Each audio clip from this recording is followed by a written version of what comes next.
Universities, factories of fallen minds. Professing themselves to be wise, they became fools. Romans chapter 1, verse 22. Welcome to part 3 of our Uncensored Truth series. So far, we've peeled back the layers of corruption infecting modern medicine and our school systems. Now we lift the lid on the so-called halls of higher learning, the universities. The elite's greatest strongholds of deception. They call it education. But in truth, it's indoctrination in a cap and gown. Let's break it down. The professors wear robes like priests, hold lectures like sermons, and speak from pulpits called podiums. But the gospel they preach is anything but holy. They used to teach logic, critical thought, objective reality. Now they reward students for repeating ideological slogans. There is no debate, no dissent, no God. Students walk in curious and leave corrupted. 4 years later, they emerge angry, lost, and proud of it, armed with degrees in confusion and diplomas in rebellion. These are no longer places of learning. They are mind control factories churning out loyal servants for a godless world order. And don't forget, these institutions were once built on biblical foundations. Oxford, Harvard, Yale, all began with the Word of God. Now, you mention Jesus on campus and you're labeled a bigot. That's not progress, that's regression to Sodom. Quick pause. If you're enjoying this kind of raw, honest breakdown, make sure to hit the like button, drop a comment, and subscribe. And if you want to take it a step further, smash that join button and become an official supporter of the channel.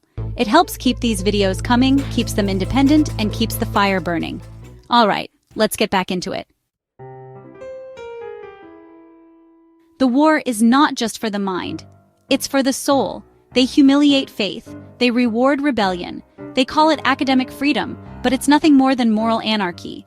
Gender confusion is praised. Perversion is packaged as progress. God-fearing students are mocked, silenced, or forced to conform. Young men are told masculinity is toxic. Young women are told motherhood is slavery. And together they're told their creator made a mistake. The result? A generation that can no longer define truth, beauty, or even themselves. They no longer believe in right or wrong, just what's trending on TikTok and approved by their sociology professor. This is not education. This is demonic reprogramming. And what happens when they graduate?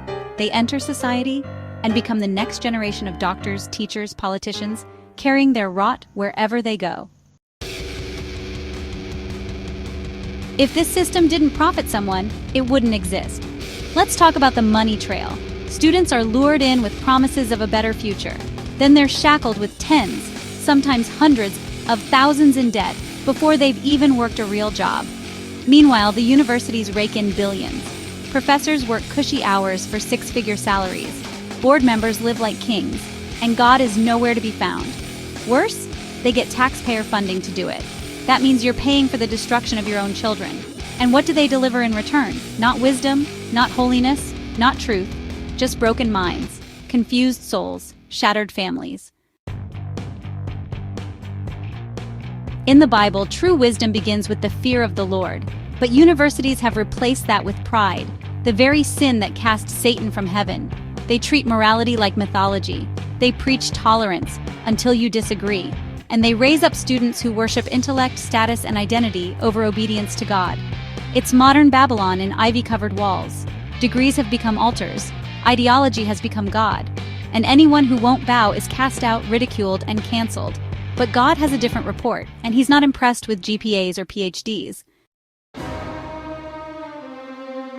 This was Part 3, Universities, Factories of Fallen Minds. We are not here to entertain. We are here to wake up the sleeping and call out the evil. In Part 4, we go after the media, the hypnotic, satanic mouth of the beast. The media isn't just biased, it's possessed. Stay armored, stay aware, stay grounded in truth, because the war is spiritual, and silence is surrender. Thank you for watching. Please like, share, and subscribe. See you next time.